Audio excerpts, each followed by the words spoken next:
Hello, and welcome to Season 3 of Super Pros Bros. I'm Player 2, Eli, and with me, as always, is... Player one, Ike, and Potato Chip. Did you know that this podcast is on YouTube, SoundCloud, and Spotify? I didn't know Broccoli Bar was the same place as people could Like, comment share. and subscribe. I think it is. That's so dumb. Uh, It sounded like you had a broccoli bar in your mouth when you said it. It just Broccoli doesn't. Bar. It doesn't come. It doesn't roll off the tongue. Broccoli Bar. Albeit It delicious. really does. It's like you're trying to mangle the word broccoli. Like, which is already mangled enough, by yeah, God. exactly. Hi, cat. Okay. I now have a cat standing on my arm. What else has been... I say, while I'm dealing with this situation, what's been going on in your life? Oh, nice. We're both trying to transition to the other.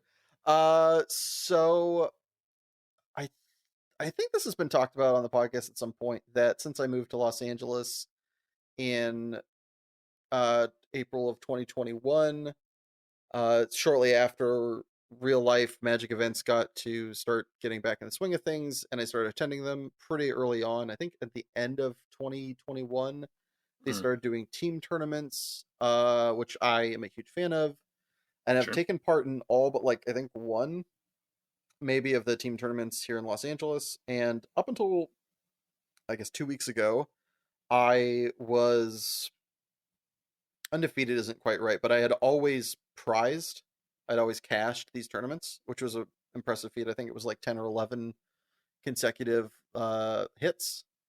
And then it finally came to pass that I finally missed, which mathematically was, had to happen. So Nice. The streak has been broken, Sag, but it's still impressive all the same. And I don't think anybody else over the course of that time has even come close to matching it. So very very proud. Maybe one other person, but he doesn't play as frequently as I do. So technically pure, but also I've had way more attempts. So fuck you, Chris Iali. I'm just kidding. You're awesome. Just got hostile. Yeah, no, he just keeps whooping my ass, and he shows up so just casually and just like throws the gauntlet down like a big back dick, just like oh, and I'm like, oh God. Anyway, so other than that, we were thinking about this before the podcast, and I'm really kind of coming up with a blank what I've done for like since we last recorded. It's been like a month. I guess I've played a game that I'll talk about at the end in Balatro for way too many hours.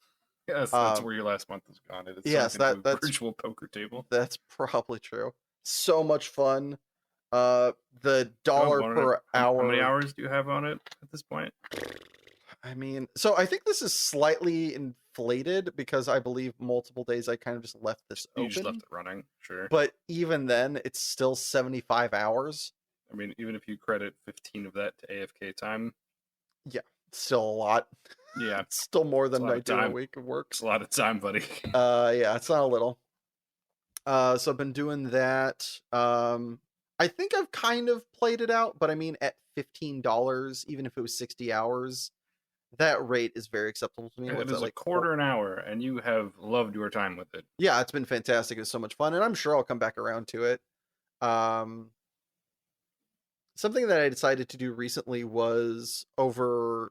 I'm hoping to do this over summer break, with my co-host in the editing chair, and very much giving input and insight. Is I think I'm gonna write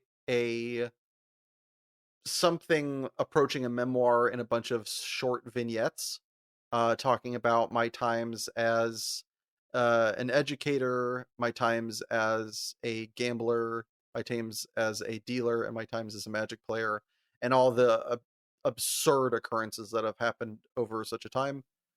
Just to kind of have them written down, and also maybe people will find them interesting, because often it's the thing that I get told to regale people with. So it'd be kind of fun to just write them down. And yeah, and it's also a very approachable writing style of like write a short story, write a 2 to 3 page story about what happened in this funny event. They're often disconnected from everything. There's no particular order.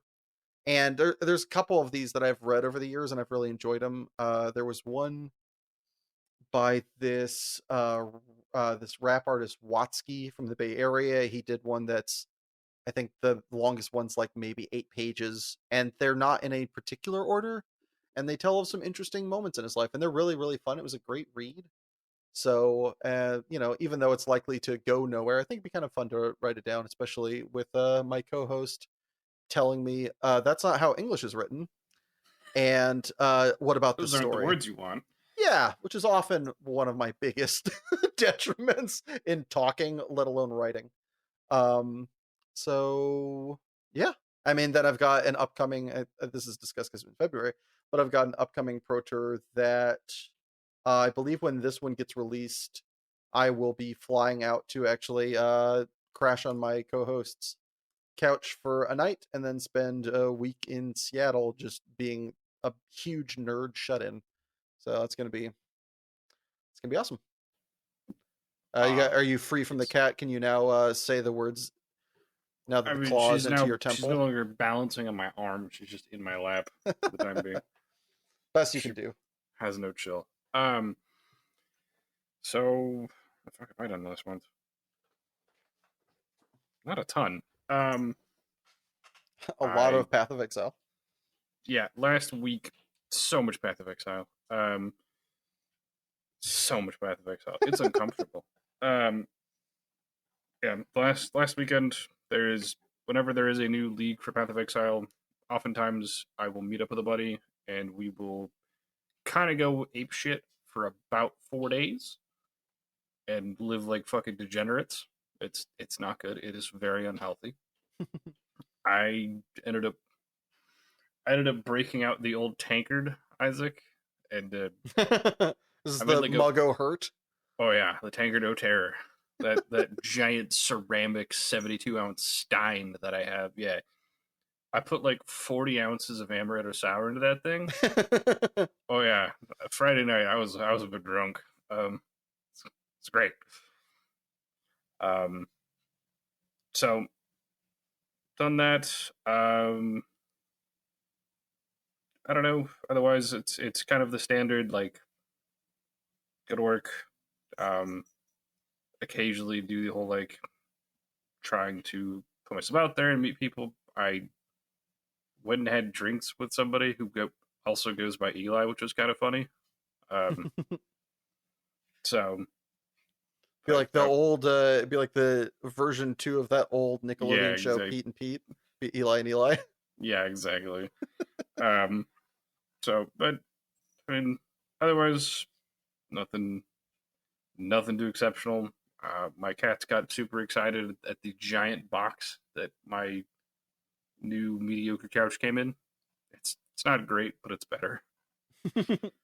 Um, and I laid it on its side, and they both walked into it immediately. It was adorable. They're They've claimed like, their "Ooh, territory. we got to explore."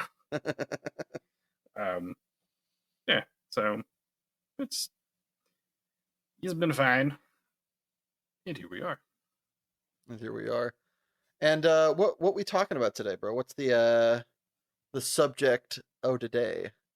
So we're talking about people talking. Um, Heyo. nailed it.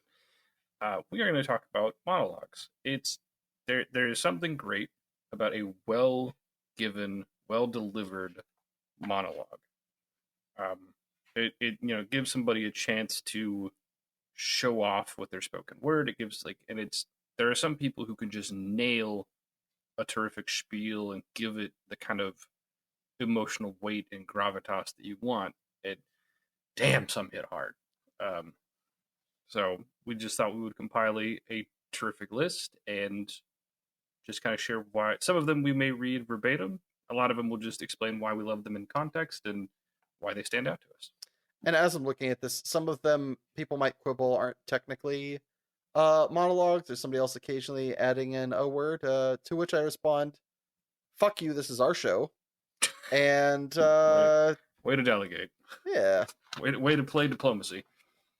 I mean, look, you're technically correct, but also they're close enough that I Yeah, don't know, this isn't a fucking research paper. This is our favorite, so deal with it. kick rocks. So before Game of Thrones went entirely off the goddamn reservation. Became the ugliest horse that ever got meme used as a Yeah, meme. ugh, when Such a great way to show the bad progression of that it show. really, good lord, it really was. Yeah, writing a twist for the sake of writing a twist is not good writing. Writing a twist to mislead your audience is something I did in the fourth grade and immediately realized I was the idiot. Yeah, And you guys had how many $1,000,000? You numpty fucks. Good job. basically budget of X. Yeah. So I love the character of Varys. He's such an odd, enigmatic character, and I love the monologue he goes on with Tyrion by him, where Tyrion like needs information, Tyrion needs political influence, and Varys just goes into this little spiel about him as a kid and the horrific crap he dealt with. Like he was effectively drugged and sold and made into a eunuch and terrific. Every kind of bad. And all the while he's prying open a crate. And as he's talking with Tyrion about revenge and how you need power and influence. And she pries open the crate. It's the dude who castrated him as a kid. This guy's like 40. He has been waiting on this for a while. Just to prove he is that insidious. Like, I want to read just vengeance will be his. A small excerpt out of it. Once I had served the sorcerer's purpose, he threw me out of his house to die. I resolved to live to spite him. I begged, I sold what parts of my body remained to me. I became an excellent thief, considering that the contents of a man's letters are more valuable than the contents of his purse. Like, this guy knows what he's about, and he learned it the hard way. So, yeah, don't fuck with Varys. Well, speaking of somebody else to not fuck with, for those of you that have had the anime pleasure of watching Hellsing Ultimate, you know not to fuck with Alucard, aka Dracula. Best, dumbest naming convention Hidden ever. name ever. Yeah, it's hokey, but the show is busted. Highly recommend watching. And in one of my favorite monologues, it's episode 2 of the Hellsing Ultimate series. Best version to watch, by the way. It's not even close. It mirrors the manga perfectly and is gorgeous. And very well voice acted, at least in the Japanese version. And in the first episode, you realize that Alucard is like powerful as fuck. Yeah, just like, oh fuck. Like they are messing with somebody they don't have a chance. But the people that they're fucking with, they're like these little vampire kids and yada yada yada. It's a warlord fucking with a casual thief. It's not really fair. Not a contest. No, and it never was. But in episode 2, he's dealing with like these badasses that come in and fuck up the manse that he lives in. They're throwing their weight around, and then he messes with like the kind of like hardcore of the two vampires. And the fight starts off very much as like kind of like a gentleman's duel. Like there's parrying, they both are dealing blows and laughing about it like sportsmanly, and you're like, okay, he's found a match. And then no. He like he like tears off the guy's leg, and the guy starts to freak out. And Alucard then says a bunch of vampire-y shit like, all right, summon your familiars, regrow your leg, do this, do that, and do it quickly. I want to fight. I want to fight for as long as you can. Please hurry. I want to fight. Like, it's like a kid asking you to reload your Nerf gun so they can continue playing. He's just so excited. Oh my God, I get to play with somebody on my same level. Reload. Let's play again. Let's play again. And the guy realizes his error in judgment. He is not in the same realm. This is not the same game. This is, yeah. it's just, oh shit, I have stepped into a different galaxy. Crap. And it ends, the monologue ends perfectly. The other guy like freaks out and he calls him a monster, and then calls him the dog of Helsing, which is the organization which he protects. And he goes, well, if I'm a dog, then you're dog shit, and just fucking eats him whole. It's fucking awesome. As is most of the rest of the shows involving this like ultra powered, like barely character, more deity than anything I else in the mean, show. the whole story is trying to kill him. Yeah. And it fails. You know, through a technicality, it manages to fail.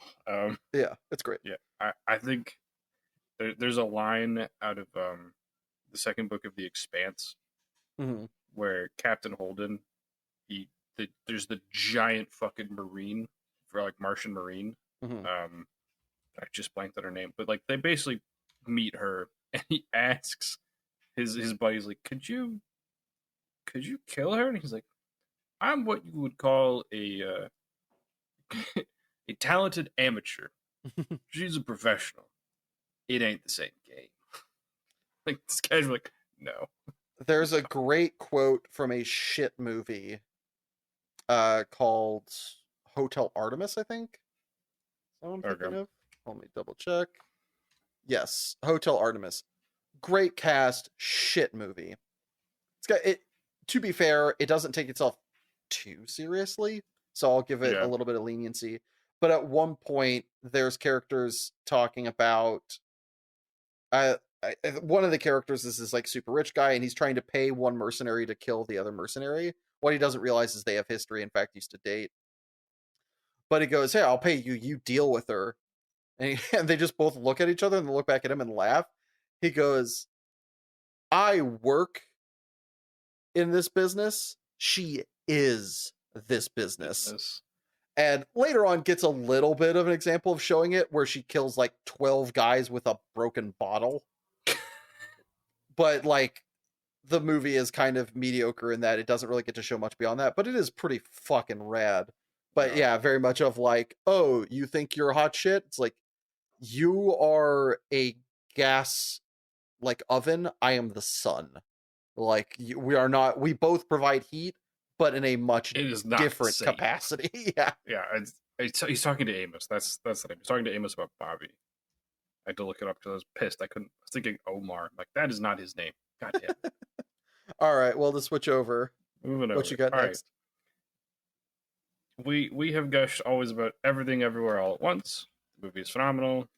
Whoop, It whoop. has an oddly somber and I'm not necessarily dour, but wistful monologue by one of the alternate timelines with Waymond, and how he wishes that it's one of the timelines where they're famous and they've quote unquote got it all, Mm-hmm. but they don't have each other.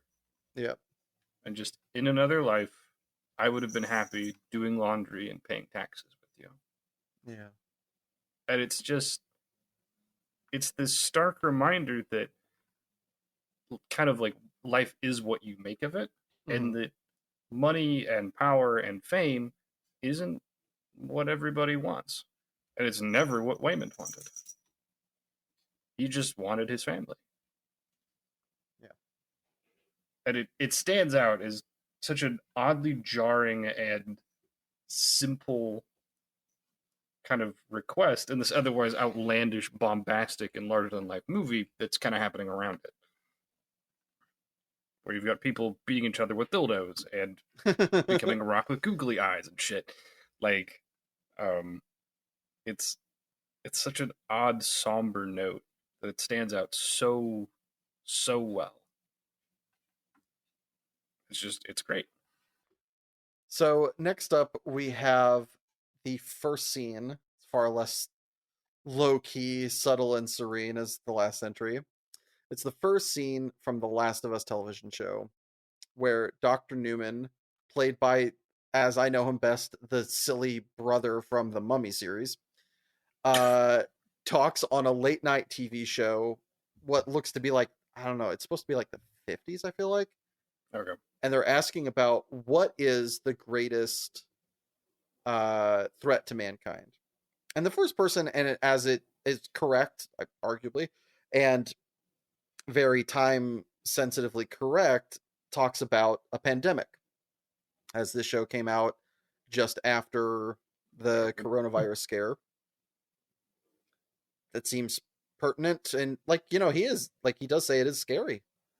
And then Dr. Newman's character goes, "Yep, that's scary." And they're like, "Well, what do you think the most like the most dangerous thing for human civilization is? Or do you think it's a pandemic?" He goes, "No, pandemic's nothing to worry about." Which, as somebody kind of going through one, I was like, "Okay, tell me why." He's like, "Humanity has always survived. We've had multiple pandemics. We always win. Medicine helps. We have society. We have governance. Presuming Yeah. we follow those, we kind of get through them every time." It's like, yeah, I mean, a lot of people Makes die. makes a good point. Yeah, he's like, a lot of people die. It sucks. I'm not saying it's not a bad thing. I'm saying it's not something to worry about. I'm like, okay, that's, as a viewer who's in a pandemic, that's great. He's like, well, what would you worry about? He's like, fungi. It's like, all right. And again, this is one of those ones where it doesn't play exactly like a monologue. And it goes, the uh broadcaster's like, fungi, like mushrooms? He goes, yes, everybody says mushrooms. And then goes on to tell us about how and why fungi are dangerous. It's the way they incorporate with hosts, and what, even in our actual world, fungi are able to do. There are certain strains of fungi that will take over a host's mind, and they will, they incorporate themselves into the system, and then they are this parasite that kind of controls them, with only one goal in mind at this point, and that is keeping the host and the parasite surviving. And that it doesn't matter if the host survives, sorry, I misspoke, but that the parasite continues to. So it gets the nutrient it needs and uses it like almost like a puppet. And rattled, the newscaster says, "Okay, well, what happens if this transpires? How does humanity deal with it? How does this? How does that?" And he just takes a long drag of a cigarette and goes, "We don't." Because so what happens if this happens? He goes, "We lose." And then it cuts. And I have never heard that kind of phrase, which I'm a big fan of, and seen it delivered in such expert capacity.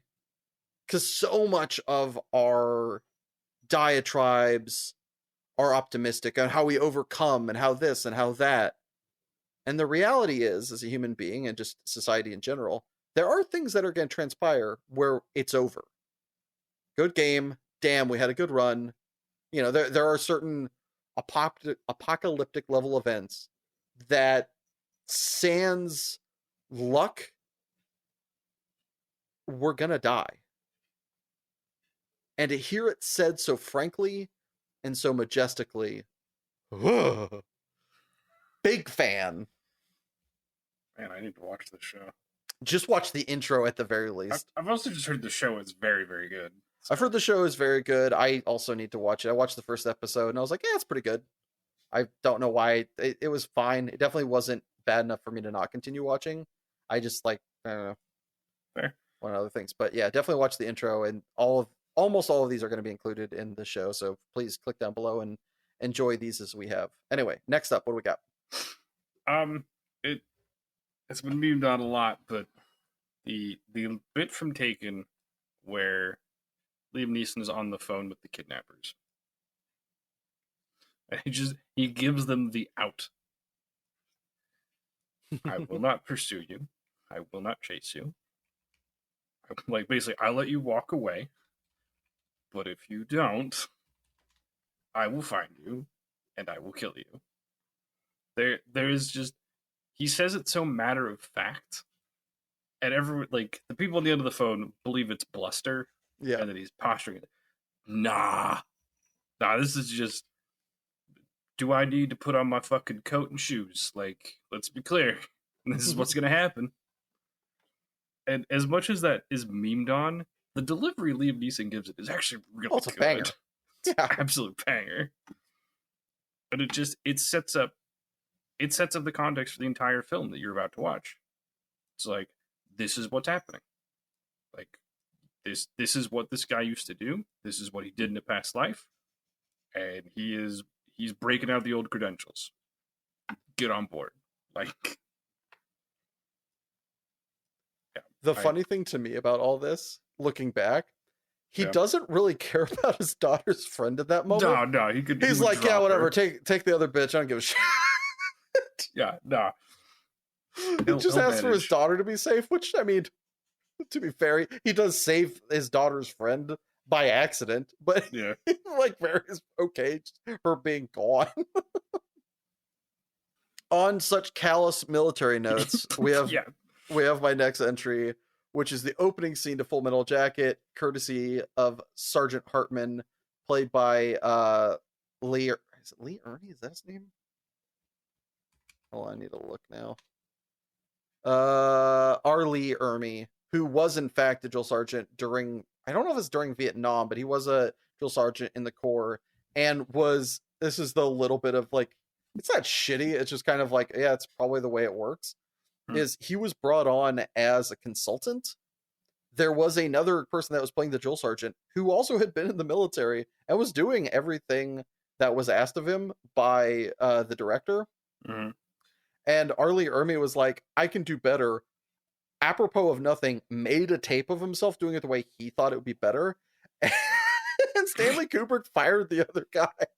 So the other dude who did everything that was requested of got usurped by a fellow Marine. Which is kind of shitty, but also the performance is unparalleled. This will obviously be linked in the bottom. I am not going to say half of it because it's racist as shit, because it's from the 70s, and Stanley Kubrick is nothing but, conscientious of when he's making things.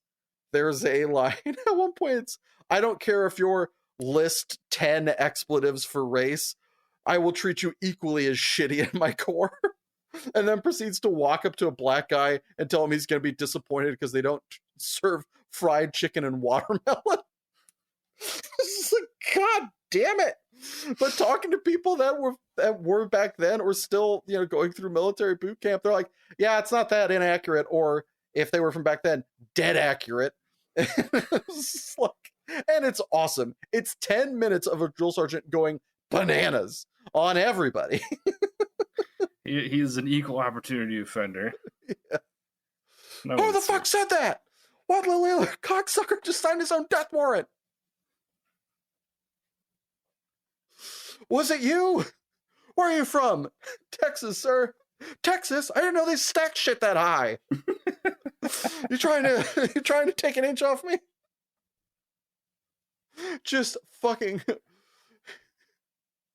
Don't take my hand and choke you. Lean forward and choke yourself. What the fuck? It's so awesome. So deranged. And somehow so on point. So fucking madcap. Dude, it's so weird. Watching it as a kid, the first half of that movie is a comedy. A fucked up comedy, but a comedy all the same. Yeah. And the second half is just war. I don't know if I'd feel the same about it now, but so much of that beginning opening sequence is colored by sitting with a collective friend of ours and Robert Hale and just watching him cackle and repeat those lines.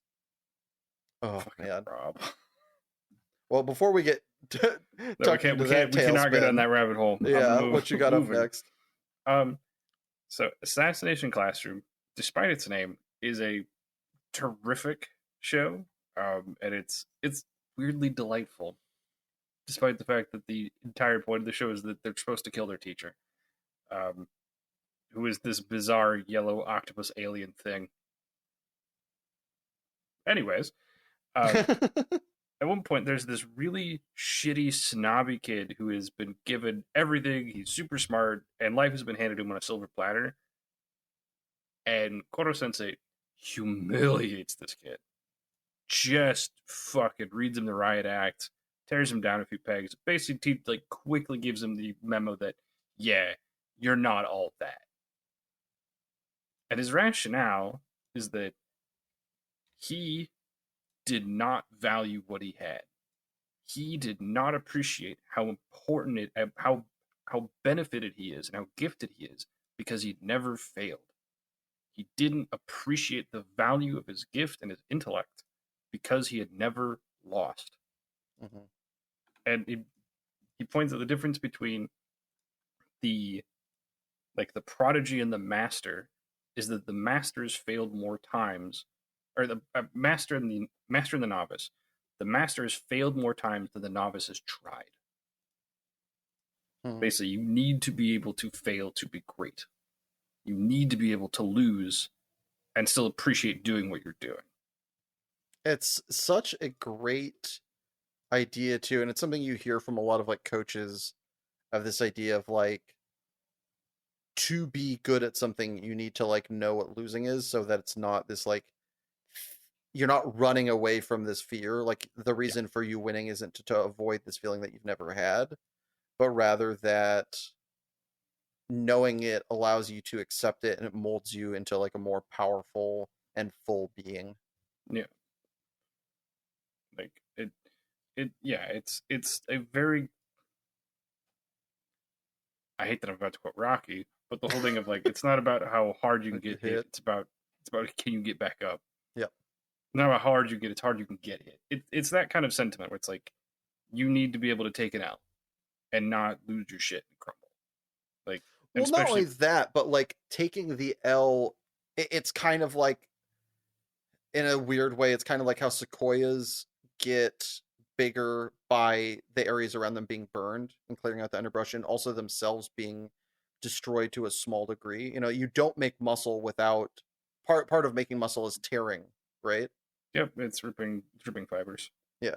So like so much of getting better, I'm not saying that you have to lose to get better, but it definitely like is one of those things that it does give you do gain something by losing, which Yep. is such a hypocritical sounding statement, but the reality is so true is that the people that like, you know, losing, it gives you perspective, it gives you this experience that you don't want to happen again, but you can learn from it.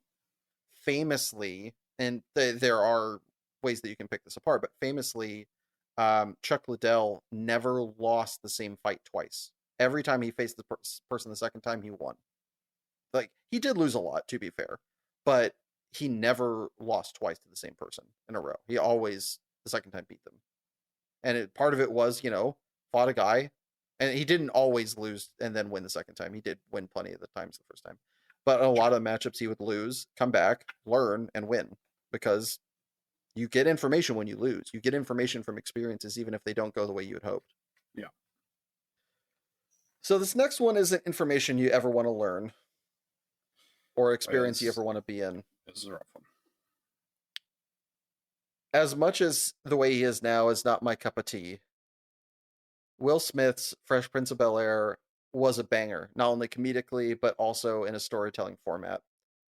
And the big one for me here is the realization and the moment and the breakdown that Will Smith's character gets when his father, who has said that they're going to do this trip together, they're going to go out, we're going to do this. I think it's somewhere between a vacation and a job. We're going to go do this. It's going to be us. It's going to be like it should have been because Will Smith's dad wasn't there for like all of his growing up. He was a truck driver who prioritized himself, his career, making money, and theoretically taking care of his family. Yeah. I don't know how much of that last part is, but I'm giving him the benefit of the doubt. And then he's finally had this opportunity to make it right. He comes in, and then he tries, and this is kind of telling of his character, is he tries to sneak out the back and gets caught by Uncle Phil and gets read the riot act. They both have this disagreement. They both say things that are true and say things that they feel. And the riot he's about to leave the room. Will Smith comes in and he half-heartedly explains why he can't do it. Will Smith says that he agrees. And then after a little bit of a buildup, goes on this magnificent tirade about how he doesn't need him, how he's going to be fine without him. And after all this bluster, it wears away. And it comes down to the thing that in my experience, all sons feel at one point or another, maybe only for a minute and maybe for a lifetime, of how come he doesn't want me, of how come I'm not good enough, of this idea of failing and not being worthy of their father's attention. If you're lucky, like we were, that lasted a minute and in a weird situation until our father corrected it, because our father luckily loves the shit out of us, despite Huge. sometimes us not wanting him to love us as much as he does because he's such a goofball. But he, at no point, other than, maybe early in our adolescence, did we ever think otherwise. Yeah. But there are too many that have this feeling and this reality to back it up of being unwanted. And Yeah. he really fleshes it out in a way that allows you to understand and feel. And when you're willing and ready to cry, I would implore you to watch the clip. Yeah. Well, I'm gonna go a different direction. Thank God. In the show Arcane, Silco is a boss of a villain. In that he runs a crime syndicate, but he's also he is, God damn, whoever did the voice acting for Silco, magnifique. I'll look it Um, up. he is uncomfortably suave and manipulative, and just you want to believe him with how he talks. Mm-hmm. And so, Jesus Christ, cats. Fucking Heimdall's in my lap now. Anuso's just like off to the side, freaking out. Just leave me alone. So the character actor was Jason So Spisak. Jason, goddamn good work. Yeah. So there is a kind of teenage gangster who is in deep shit, and Silco offers him an out, and it's to be basically the first human trial of Glimmer, which is like the steroid that Singed makes. And Deckard goes, "No, that will kill me."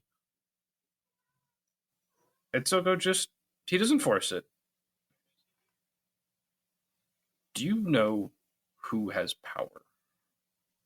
It's not the people who are smartest or born strongest or fastest. It's about the people who will do whatever it takes to achieve it. Oh my. He makes the sell of just, if you want it, this is how you get it. Yeah. And like there isn't any other way.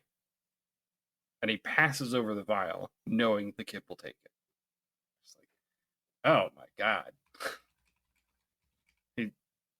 They just don't like how enticing he makes it sound, because it's basically pure poison. Like, but it's so good. So good voice acting is so good.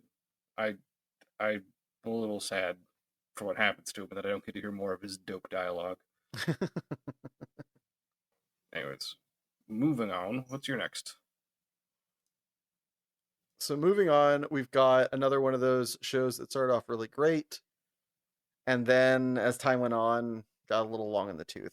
This one, partially because I believe the way they designed the trajectory got a little finicky. But it's seen from, I believe it's season 1 of The Blacklist, with Raymond Reddington, aka Red, aka who's the actor? James Spader. James Spader, just chewing up the furniture, as he is known to do on basically every TV show that he's ever been put on, or every movie set he's been on. The guy kind of just has a way with words, one might say. He really does. And there's this situation that happens where this girl that he's kind of not fond of in a romantic way, but she is the reason that he turns himself in the first episode, and we're not sure as to why, but he very much cares for her, likes, kind of annoying the crap out of her, but definitely likes her as a person and wants to foster a relationship and take care of her. She ends up getting scooped up by this villainous character that they are out to, kind of get rid of, turn in, whatever. And they can't find, the whole entire FBI can't find her, but somehow Red does. So this, he's not even really a farmer, although that's what his like kind of code name is. Yeah. And what he ends up doing is he like gets rid of bodies in the most like chemically impressive way ever. Of just involves acid and all this biz, and he has a very potent uh, um, paralyzing chemical that he uses. And when Red shows up, the main heroine has been hit with like inoculated with this and is like kind of stuck in a chair, can't do anything. Red just it's kind of interesting. Both of the big bads in the scene and Red and the farmer are both kind of men in their like they're like late years. They're like very much retirement years, not fit, and they don't really have that much of a scuffle. I think he hits him over the head with a frying pan and ties him up. And he's telling this story with the guy tied up on in a chair on the edge of a boiling bathtub of acid, which fucking awesome. And then regales with this little parable. I'm not going to try and do the voice because I can't sound like him. No, But I would be amazed if you could. To be fair. yeah, if I could, I'd have a different job. Fair enough. A farmer comes home one day to find that everything that gives meaning to his life is gone. Crops are burned, animals slaughtered, bodies and broken pieces of his life strewn about, everything that he loved taken away from him, his children. One can only imagine the pit of despair, the hours of job like lamentations, the burden of existence. He makes a promise to himself in those dark hours. A life's work erupts from his knotted mind. Years go by, his suffering becomes complicated. One day he stops. The farmer, who is no longer a farmer, sees the wreckage he has left in his wake. It is now he who burns. It is now he who slaughters. And he knows in his heart he must pay. Oh, that doesn't give you goosebumps. You can watch Yep. him read it, but I feel sorry for you if that doesn't if that doesn't I make this did. spring call. Even without the voice. Banger line and the actions that follow up make it even more awesome.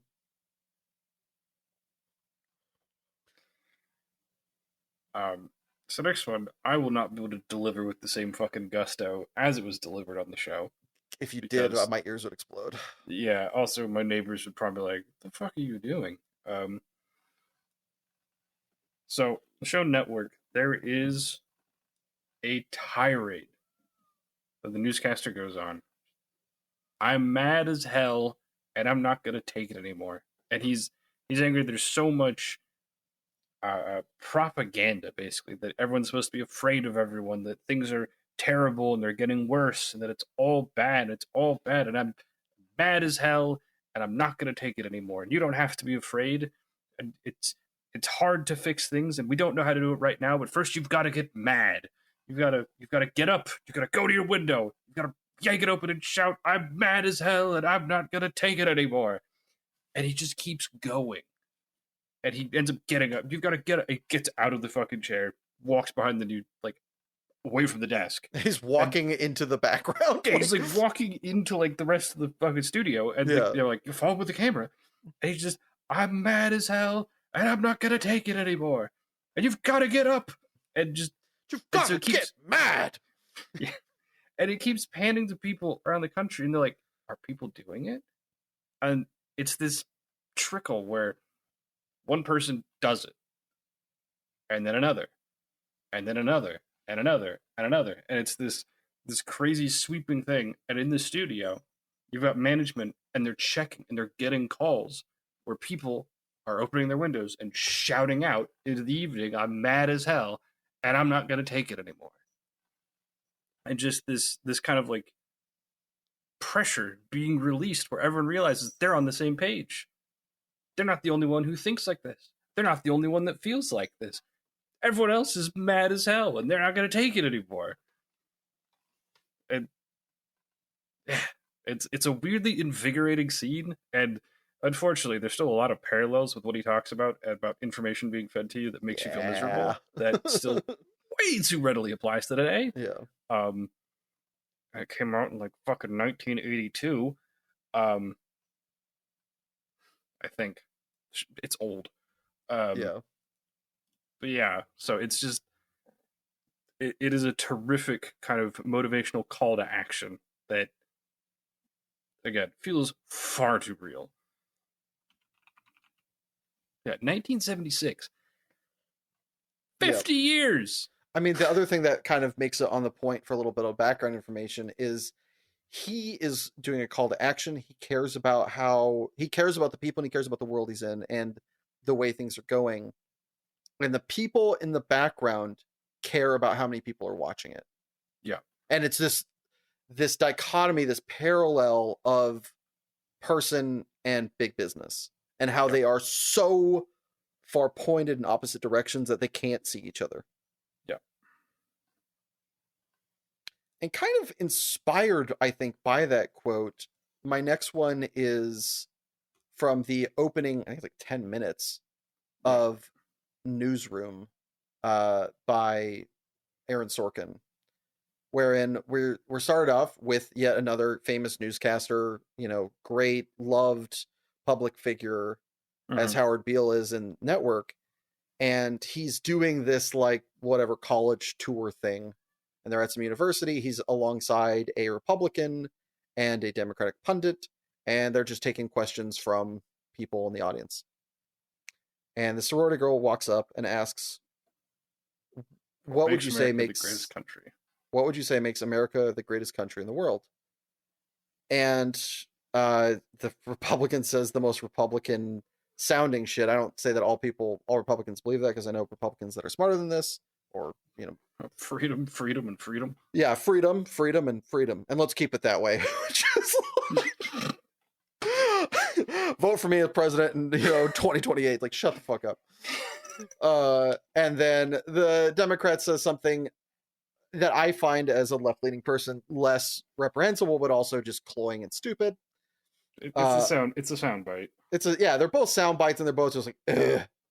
And then initially, it's very funny, and this kind of points to that. And I do love Aaron Sorkin, but he often does kind of idealize these worlds and finds ways to make things happen that I feel like never would. And one of them is that these people both say sound bites, and then he says like Yosemite, or like it's some place, and he's like, "I want a real answer out of you." He's like, "Okay, fine."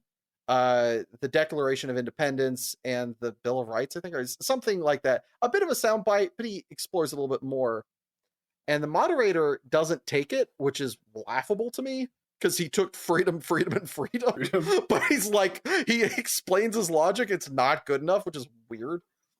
Yeah. And then something in him just snaps. I don't know if it's, in the show, I think it's a sign that a character who comes on the show later shows up, but he says it's not, and goes on this bananas awesome 3-minute diatribe about how we're not the greatest country in the world.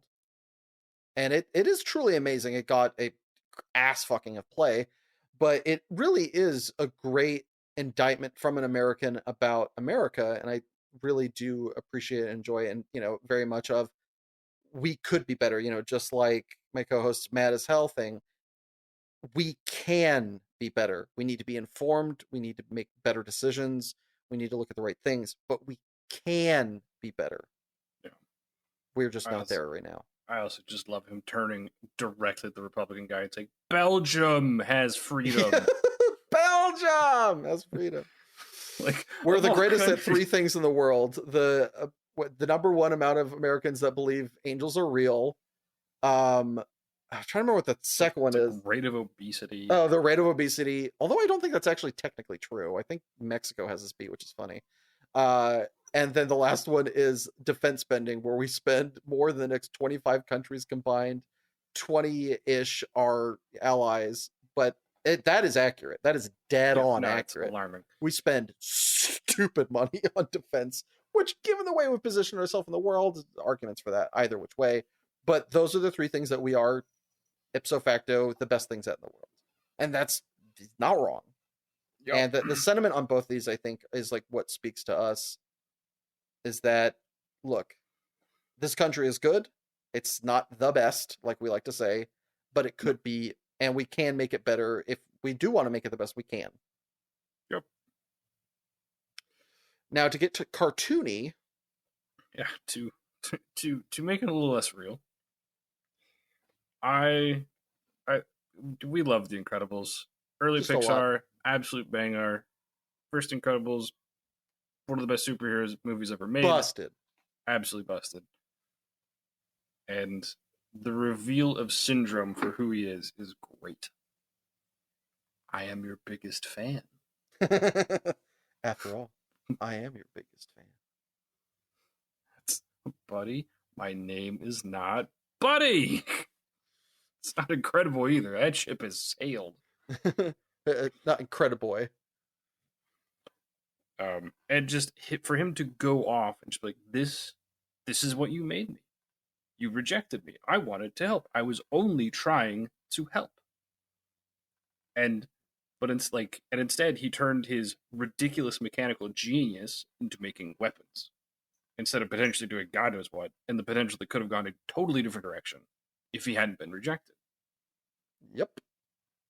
And I do love how it ends, where he gets so fucking full of himself, and he nearly gets like railed by a tree that Mr. Regrettable throws at him. Just, you slide dog, you caught me monologuing. Oh, I cannot believe this. Yeah, well, I mean, we both know you know it from heart. You want to go? Oh, okay, we can try. So, fuck's sake, cat. No, I don't think those are the lines. No, those are not the lines. I'm under siege. I only wanted to help. But what did you say to me? Fly home, buddy. I work alone. It tore me apart. It taught me that I couldn't depend on anyone, especially my heroes. So, how did I get so rich? I created weapons. And now I have a weapon that only I can defeat. And when I unleashed it, you sly dog, you caught me monologuing. Oh, I cannot believe this. Whack. Yeah, it's cool, huh? 0 point energy. And he proceeds to yeet him over his shoulder. Just, brilliant. Nice. As he just kind of ragdolls the strongest person in the world. Yeah. All right. So in a similar venue, we've got the other great Syndrome quote, because the villains get the best quotes. They do. Towards the end of the film, when Syndrome has the whole Parr family locked up, or so he thinks. Yeah. And starts doing the classic villain monologue reveal of "Here are my plans." Yeah. Are you willing to fill in the one line for me? Sure. Okay. Huh? Oh, come on! You gotta admit this is cool. Just like a movie. The robot will emerge dramatically, do some damage, throw some screaming people, and just when all hope is lost, Syndrome will save the day! I'll be a bigger hero than you ever were. You mean you killed off real heroes so you could pretend to be one? Oh, I'm real. Real enough to defeat you. And I did it without your precious gifts, your oh-so-special powers. I'll give them heroics. I'll give them the most spectacular heroics anyone's ever seen. And when I'm old and I've had my fun, I'll sell my inventions so that everyone can be superheroes. Everyone can be super. And when everyone's super, no one will be. So these are really cool quotes from awesomest movie, because they showcase two, not only are they just fantastic to read, but they showcase two very real life lessons that are important to know. One, for mine, if everything is the same, there is no standout, there is like no kind of high point, no value. If when everyone can have X, it becomes unincredible. And some things, that's important. Everybody having water is and should be unincredible. It should be a thing. However, everybody being able to achieve certain dreams or whatever, if everyone can achieve them, they're not really dreams anymore. They're just things you can do, and they kind of lose their value. Yeah. Implement however you see fair and fit. And the same thing with the I'm your biggest fan. that one, as an educator, speaks to me a lot, because when you have a kid come in, you don't have that many shots, especially at a young age, to guide them in the right direction. So if they come in and they want to take advantage, they want to get interacted, they want to do this, they want to do this, if you like poo-poo them, if you, don't engage with them, that is the recipe for potential disaster. If a kid wants to be artistic, if the kid wants to play around in a chemistry lab, if uningested in the right way, that can turn bad. Because if a kid wants to play with a chemistry set outside of school, what's the best way to do that?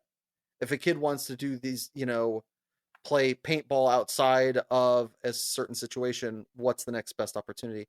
There are potential, like, these are, obviously, this is my examples, and this are hyperbolic of, oh, but the superhero won't let me do the thing, I'm going to become a supervillain. Yeah. But the reality of that isn't, it's only in gravitas, not in direction necessarily. Yeah. Those are both not only informative, but like there's great takeaways from this. Yeah. Speaking of great takeaways. So Dirty Harry has one of the it's used twice in a terrific standoff. It's the did he fire 6 shots or only 5? And I love when it's used at the start when he realizes that the diner is being robbed because he gets given an absolutely butchered cup of coffee. Yeah, it's just like a mountain of sugar. And he notices that there was a car idling out front, and the waitress didn't say anything to him. Just like it all clicks. So it's pretty short. I love it. I cannot deliver it with the same moxie that fucking Clint Eastwood can, because I'm not Clint Eastwood. I know what you're thinking. Did he fire 6 shots or only 5? Well, to tell you the truth, all this excitement, I've kind of lost track myself. But being as this is a 44 Magnum, the most powerful handgun in the world, and would blow your head clean off, you gotta ask yourself one question. Do I feel lucky? Well, do you, punk? And I love especially that is reprised at the end of the film too. No, it bookends it really nicely. Yeah. It's just it's a great, like, put it on the table, like, this is how I work. You gonna do it? You gonna call the bluff? The swagger. Yeah, men just walking ball of charisma. Balls. Mass balls. Scraping on the ground, they're so big and heavy. Yeah, there's just like a trench dug behind him. Speaking of baller monologues delivered at gunpoint, what do you got? We got Jules, the Bible, and Pulp Fiction. I am not going to say this one because I don't want to take that away from anybody who's ever watched it, because I'm good, but you're not I'm not Sam Jackson good. Not even different, galaxy of acting, and I do not want to take that away from the man and his performance. No, definitely not. I mean, some highlights. Does he look like a bitch? It's just like, oh, I'm sorry, did I break your concentration? Oh, you were finished. Will allow me to retort. When that's your start, it's like, damn, and it doesn't slow down. It just keeps going at 1,000.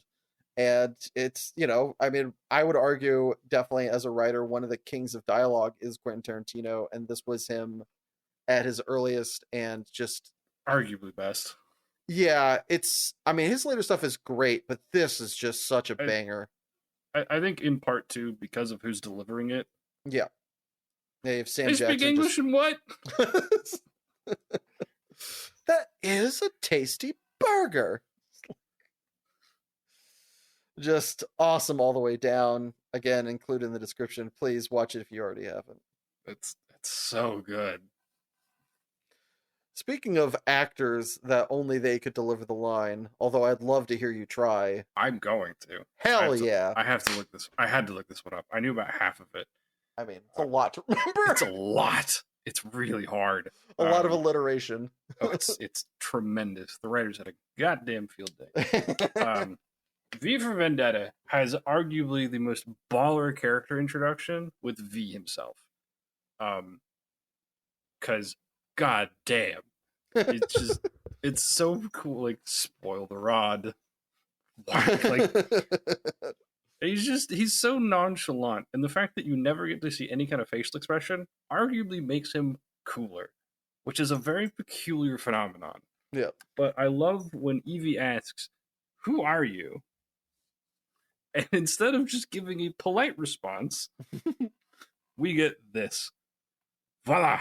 In view, a humble vaudevillain veteran cast vicariously as both victim and villain by the vicissitudes of fate. This visage, no mere veneer of vanity, is a vestige of the vox populi, now vacant, vanished. However, this valorous visitation of a bygone vexation stands vivified, and has vowed to vanquish these venal and virulent vermin, vanguarding vice and vouchsafing the violently vicious and voracious violation of volition. The only verdict is vengeance, a vendetta held as votive, not in vain, for the value of veracity, as one shall one day vindicate the vigilant and the virtuous. Verily, this vichoise of verbiage veers most verbose. So let me simply add, it is my very good honor to meet you, and you may call me V. So are you like a crazy person? Which is the correct follow-up line to a masked man going on that much. Oh yeah, just going on this alliterative rant. And then he proceeds to blow up a building. After playing music through their own speakers. Yeah. Now the crescendo. Boom. Yeah, whoever did the writing on that and the delivery, just holy shit, it's so good. Well, I wonder, it might be from the comic, because this is a comic book movie. I know. Despite the author's preference to not ever have his work used again. Which I think absolute mistake on his part.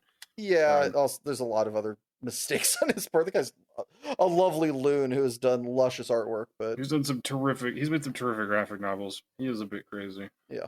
Who is the voice actor? I think it's the guy that plays Elrond from Lord of the Rings, no? Ooh, that is Isaac something or other? I'm getting that wrong? There's two... James Purefoy. Oh, okay. I think. Hang on. I thought it was Hugo Weaving. It is Hugo Weaving. Okay, I misread this. What is Hugo Weaving done? The Matrix and Elrond. Yeah, okay, I was right. Okay, I was wrong on the name. Okay, crushed it. Anyways, yeah, I get him and the guy from Harry Potter confused sometimes. The guy that plays what's his face? The Elder Malfoy. Oh, I do not remember his name. Oh, he's also Red Skull for the MCU. Yep. Huh. Mm-hmm. As next up on the list, we're going to stay in Britain and out of IMDb. And I'm going to give you the most Coke bottle glasses wearing motherfucker ever in Bricktop from Snatch. Yeah. Glasses are outrageous. The best part is the glasses were a happy accident. As for those of you that don't know, I should look up the actor's name.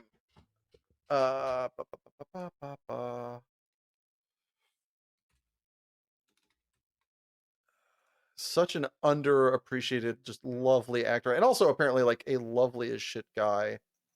You would not know it from watching this movie. You would not know it from watching this movie. I do believe he is sadly dead. But why is God, IMDb does this really annoying thing where Alan Ford, is he dead?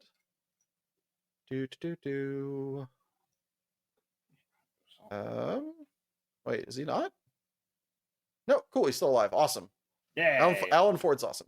He's a lovely old codger. And in this movie, he is being his most villainous that could ever be, and it's fantastic. The scene starts with a bunch of people trying to dispose of a dead body, and a lot of them not exactly knowing what they're doing. It's a bit of a With mess. when which the gangster du jour shows up in Bricktop. So Bricktop walks in. I think like the first or second line he says is, "Do you know what nemesis means?" And then proceeds to tell them the definition and goes, "Personified by a horrible cunt. In this situation, me." And then, it's just like such great, so great.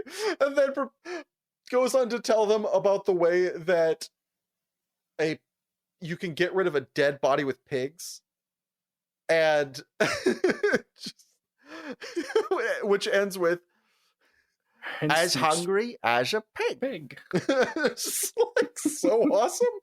I guess like the math of how fast they can make Yeah. meat disappear, it's They will alarming. go through bones like butter. So always be wary of a pig farmer. So good. Can watch him read the dictionary.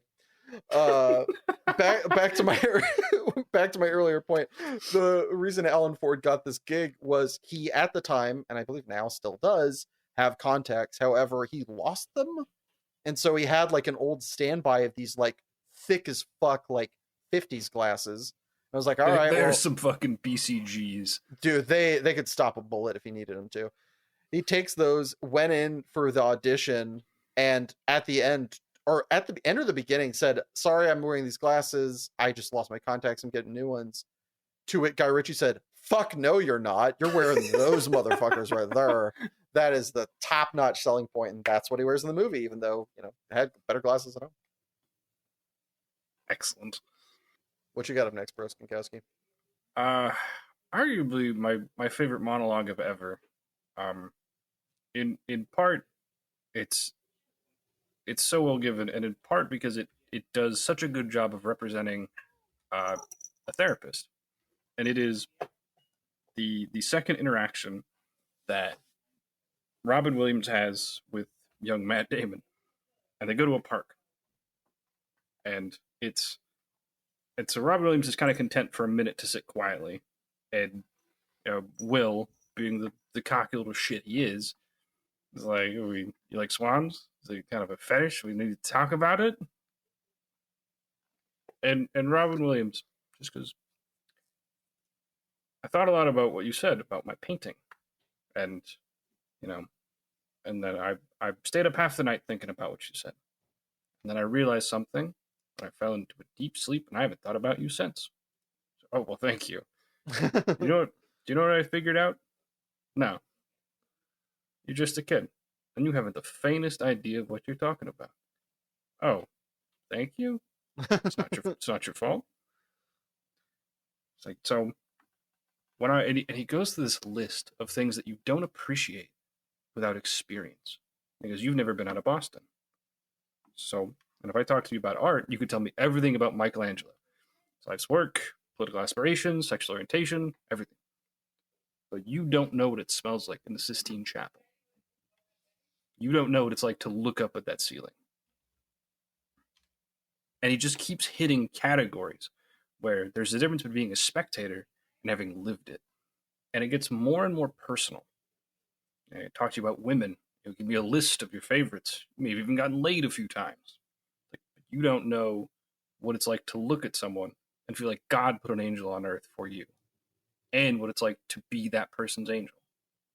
To wake up next to someone and be happy, because then you don't know loss. You don't know what it looks like to sit up and sleep in a chair when someone has cancer. You don't know what it's like when a doctor looks at you and they know that the terms of visiting hours don't apply to you. Because the only way you feel loss is if you love something more than you love yourself. And I'll bet you've never dared to love yourself, love anything that much. And the whole time, Will is just silenced. He has nothing to say back. No witty retort. Nothing he can hit with his intellect. Nothing he can, just throw a book at, because there isn't something you can read in a book. Yeah, you're an orphan, right? Yeah. Do you think I know the first thing about you and what you've experienced and how hard your life has been because I read Oliver Twist? There's nothing I can't learn about you that I can't read out of a book. It has to come from you. So you have to talk about it. But you're afraid of what you might say. And it's the first time that you really see someone challenge Will and push back and not just be cowed by his ridiculous intelligence. Well, not only not be cowed by, but also kind of see past the veneer that is Yep. presented. Yeah. I don't see an intelligent young man. I see a cocky, scared, shitless kid. He is the balls and the composure to call his bluff. Also, at this point, this is like kind of deep in the movie too. He also has the appreciation and understanding, and to some degree, mutual. This is pretty early. This is pretty early. Okay. This is the first interaction they have is literally like Will comes in, sees a picture that he made, Yeah, talk shit and just about it. rips his life apart and basically calls him like a failed husband. And Robin Williams chokes him. I didn't realize it's the second scene. I thought this was later. It's like literally the second appointment. He says we're taking a walk, and they go out to the park, and he has this monologue, and then just leaves. He just says, "All right, your move, chief," and he just passes the ball to Will, to whether or not he wants to actually do this. Yeah. It's like 5 minutes, and it's Robin Williams delivered it in one take. It's so good. Like, even if you don't watch the rest of the movie or understand context, it's so good and hits so hard because it's so honest and it feels so emotionally, like, it just has this bizarre emotional integrity to it. God damn. Also, small film nerd thing, the way they shoot it and the way they move the camera also tells a silent story about their relationship and what's going to happen next, and it's fucking awesome. Very, very well done. Well, to move on from something so uplifting and helpful to something downright destructive, we've got our favorite Southern boy in Boyd Crowder.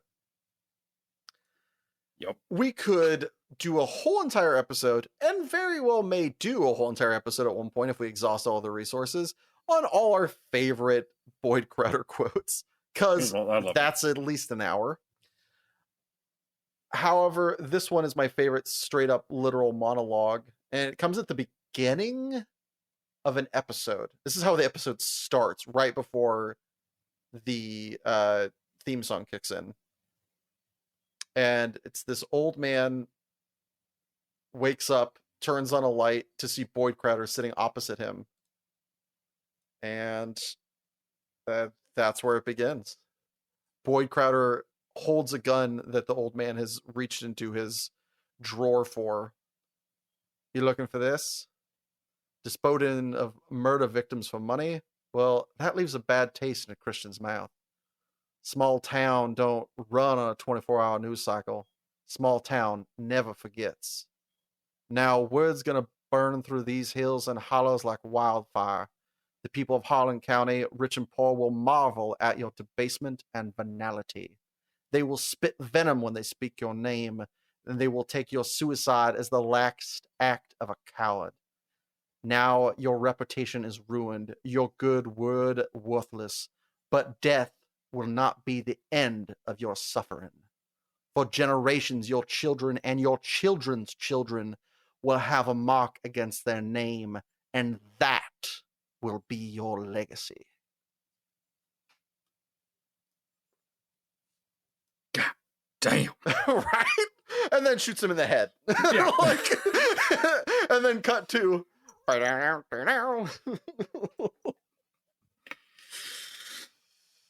a good old Southern boy. Delivering the Lord's justice. God damn, boy.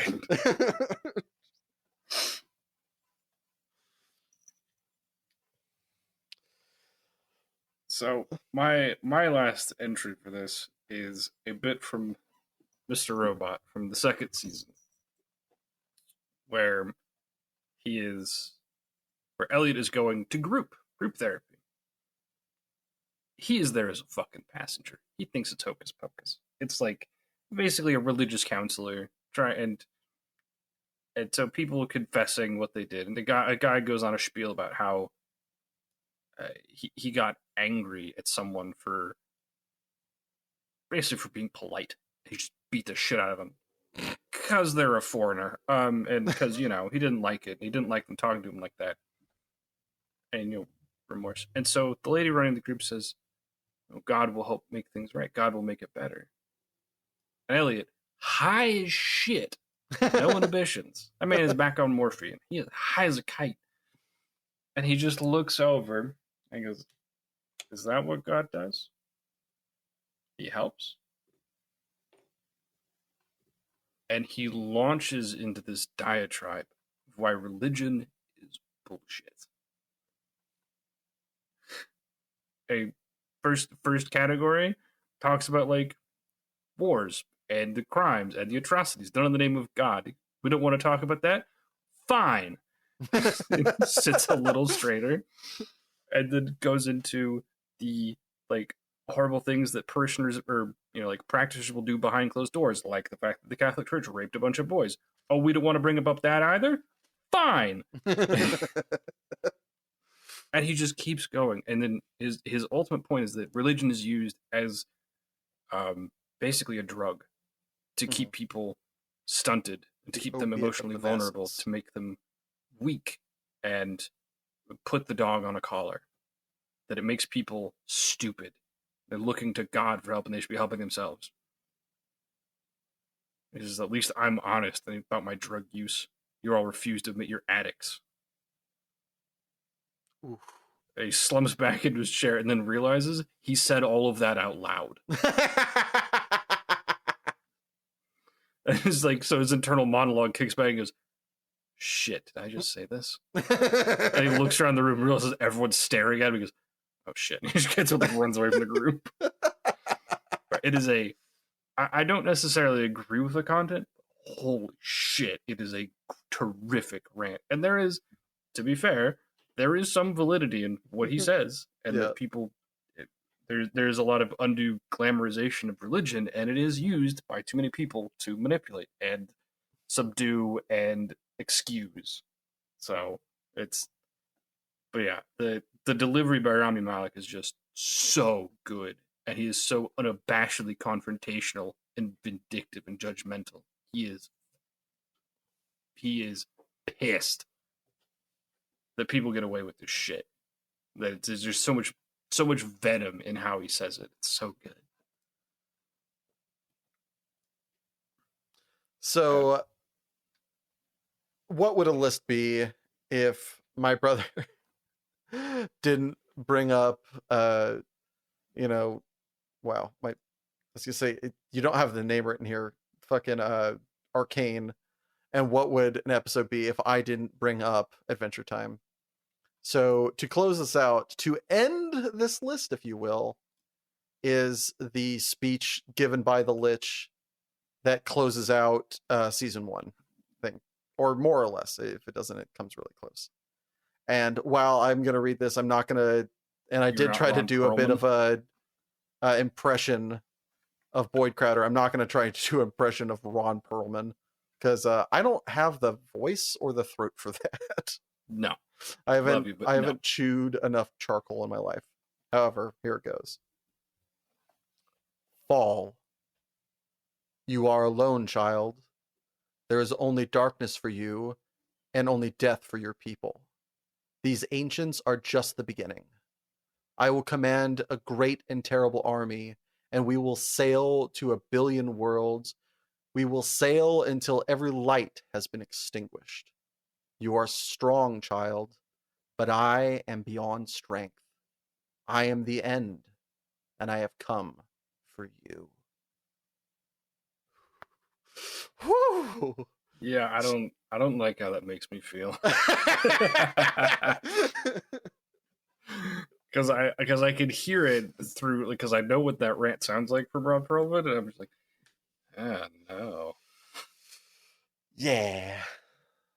Well, to pick things up and to kind of close this out, we are done with monologues, but we had some fun ones that we wanted to say. Fun little quick ones that don't necessarily belong as an entire monologue, but they're noteworthy and we like them.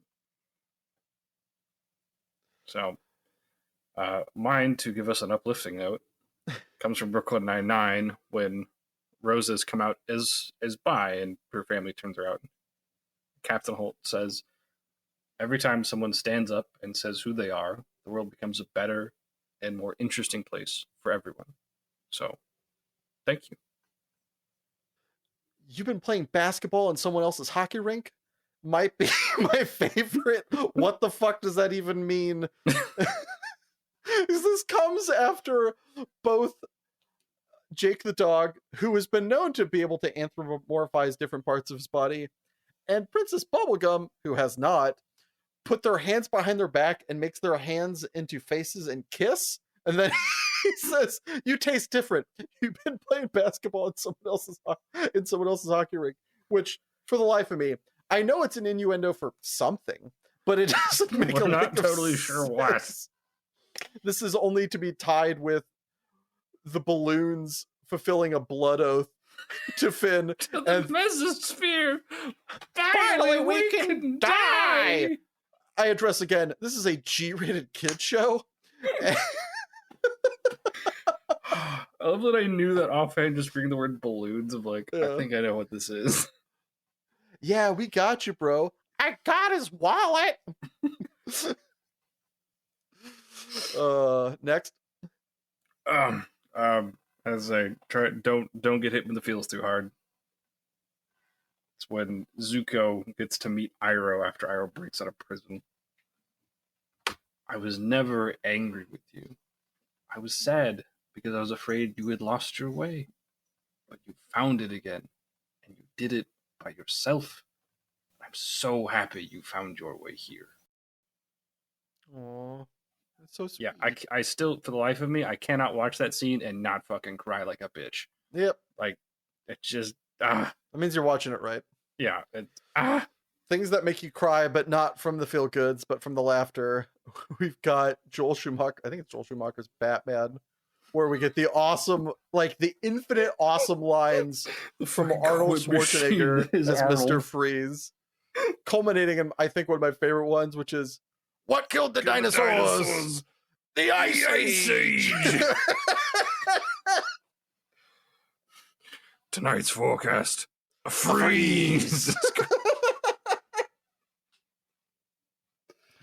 While we're still in the land of Batman. Yeah, the more somber version. I'll tell you what you get. You get what you fucking deserve. It's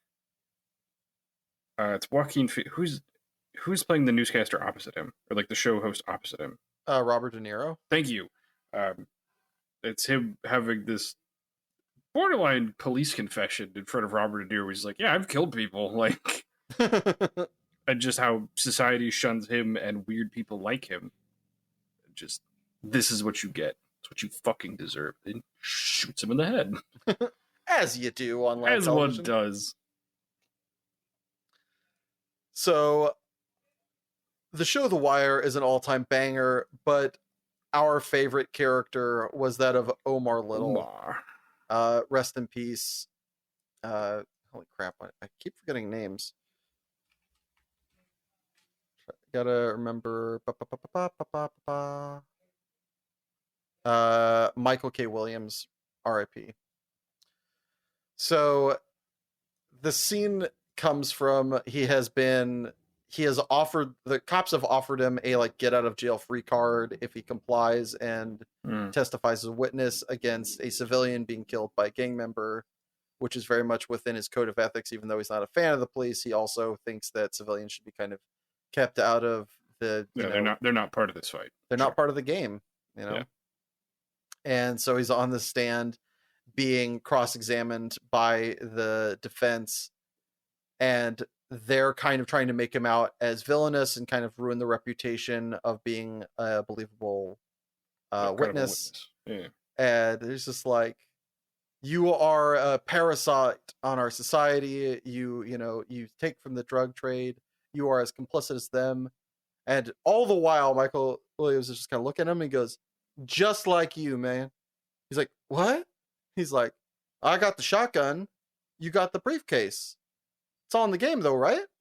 And it just puts into perfect, succinct. It's like, oh, yeah. No, he's not the only one here. This is cuts him to the quick. It's a fantastic role reversal. Closing it out for you. Behind this mask is an idea, and ideas are bulletproof. God, fucking, that might be my favorite line, just kind of ever, just in the one-offs. It's the end of V for Vendetta, where he just kills fucking Mr. Creedy and just refuses to die. One-handed neck snap, the most doable thing on the planet. The dude is a monster. I think I've admittedly spent a little time thinking about this. I love how it's the kind of last thing where he is no longer a person. He's no longer a human. They took that away from him. He gets to make them eat it. Yeah. Like,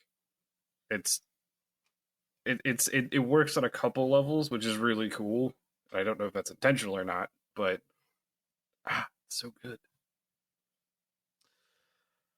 To close out this little fun sidebar of a category, I couldn't figure out one to say, but I put, I believe, a supercut in here, which is the best of Al Swearingen. Okay. Who is the main character, or not the main, one of the main characters in the show Deadwood. Just fantastic. Is he like the mayor? Yes and no. He's the kind of like town mob boss. Oh, okay. Runs the gambling hall. Okay, a lot of crime. Yes, I know who you're thinking of. Like, what are you? I gotta catch a train? Yeah. Okay. A lot of great insults and jokes. The one that's popping to my mind is it's not even him, it's just about him. You just hear from upstairs above like the tavern, just ah! The two barkeeps that were his kind of thugs under his employees turn to the other, go, well, either Al just found God or Maisie just stuck her thumb up his ass again. Out of context is amazing, and in context is also amazing. Okay, that's fucking money. And with that great bit of frivolity, we're going to send it to an ad break, and we'll see you right after. Do you wish that you could engage in reckless acts of wanton violence? Do you wish that you had the confidence and constitution of a Navy SEAL? Do you wish that criminal liability was wildly subjective? If any of those ring true, action movies might just be for you. With plenty of morally questionable motives and plots that sacrifice substance for style and explosions, action movies appeal to those basal urges that make us want to make things go boom. So what are you waiting for, killer? The day isn't gonna save itself. And welcome back, everybody. Hello! Isaac, do you have anything you would recommend for people? They've got time to watch. Viewing purposes, as previously alluded to, we got Hellsing Ultimate. Banger. The manga. Banger. Agreed. The anime that came out was on like TV. And then they decided to double down and do it right. And we got Hellsing Ultimate. I think it's 10 episodes of like a 10 or 9 volume series. Each one is a volume. They are an hour long. They are masterfully voice acted and flawlessly animated. I cannot think of a better like OVA series ever. It's gorgeous. The cat agrees. I don't know if you can hear my cat, but she just keeps circling my chair like a shark and just keeps mewing up at me. She's just voting her approval of all our decisions today. I guess. Well, another one I think she would approve of is, I recommended it earlier, or cited it earlier, but Assassination Classroom is terrific. Kill all the children. No. Killed the teachers. Kill the Oh, teachers. right. It's this bizarre and quirky kind of coming of age story, and like it just has such an odd pretense, but it's weirdly wholesome. And it has some really good slapstick comedy to it. Like it is a show that will make you laugh, and the end will absolutely leave you devastated. It is emotional warfare. It's awful. It's so good. Like, but you should watch it. It's terrific. It just, you know what the end is going to be, and it doesn't matter that you know. It hurts. Like, you know that they've done the right thing, making you invested in the character. When the end comes around, you're like, I don't want to leave this. I don't want to go. But it's very done. I think it's 26 episodes. Like, man, you can blast it in a weekend if you want to. It's great. It's bizarre. It's got a very specific charm, and you know by episode 2 or 3 if you're invested or not. And like, if you're in, commit. It's great. I love it. It's one of the more oddball recommendations I've got. I wholeheartedly endorse it. Well, if and after you finish either of these series, I would recommend to kind of uplift your souls as they end serenely but not sweetly. I would recommend listening to Moving Light by Ezra Glatt. It's only a minute and a half long, but is inspiring me to make a playlist called Everything's Gonna Be Alright. Because that's how this very soft and sweet song makes me feel. It is one of those things that, not like everything's great. It's not an everything is awesome. It's not, something necessarily to pick you up off the floor. It's just a very quiet, sweet reminder. It's gonna be okay. So, been killing anything on your computer lately? I have. Well, yes. so much. I'm playing Path of Exile. It's just genocide simulator. No, that's Helldivers 2. This is not far off. I did in my usual love of things that are Vampire Survivors-esque and love of roguelites in general. I love Deep Rock Galactic. The base game is a lot of fun. I played it a bunch with my buddy Murphy and a couple other people. But they made a little Vampire Survivors-esque lookalike. It's called Deep Rock Galactic Survivor, and it's kind of what you expect it to be. It's its own little spin on the kind of reverse bullet hell genre. I love those games unabashedly, and so I picked it up, played a bit, and I'm like, yep, I like this. I will be coming back to this. This is fun. It's not complicated. It's, if you know that genre and you like that genre, you'll enjoy this. It's a good entry.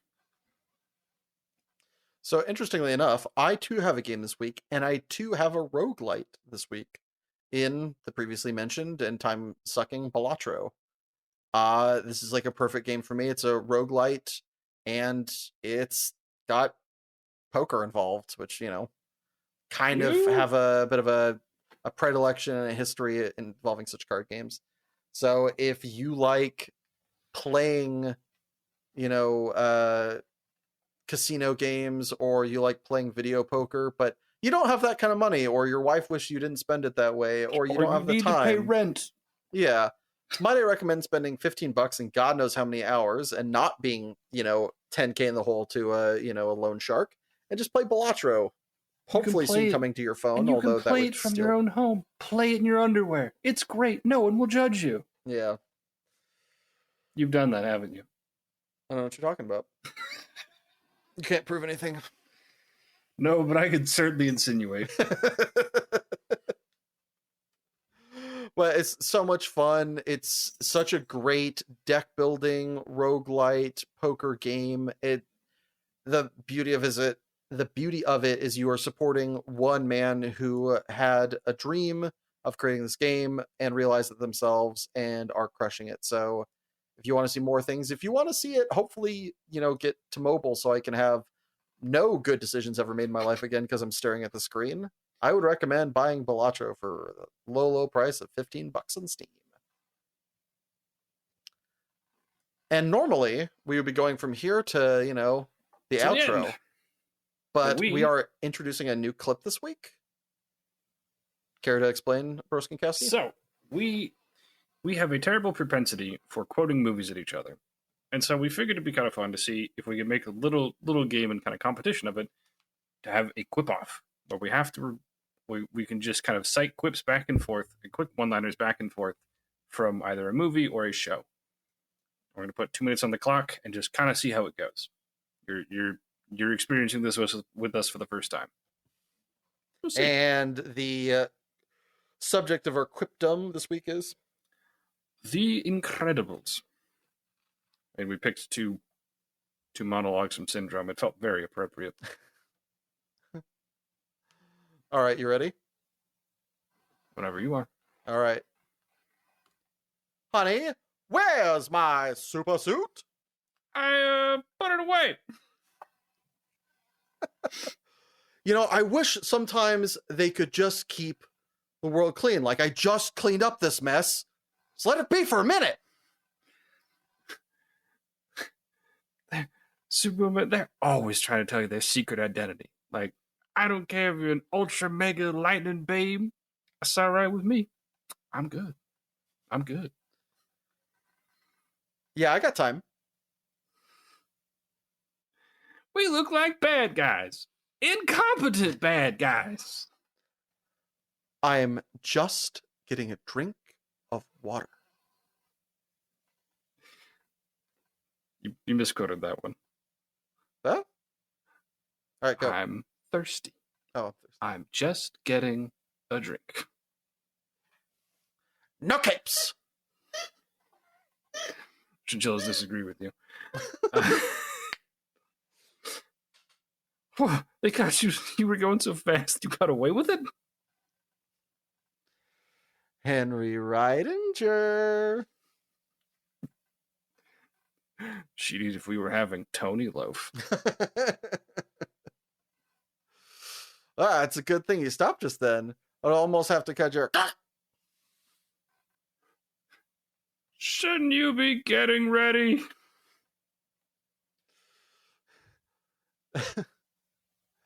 How much further? You're doing great, honey. I'm the Underminer. I am beneath you, but nothing is beneath me. Everything's delicious. And scene. I only got one wrong. I'll take it. What is everything's delicious from? It's where she's like having dinner with Mirage. She's like, Oh, right. volcanic soil is among the most fertile on Earth. Everything was grown here. How does it compare? Everything's delicious.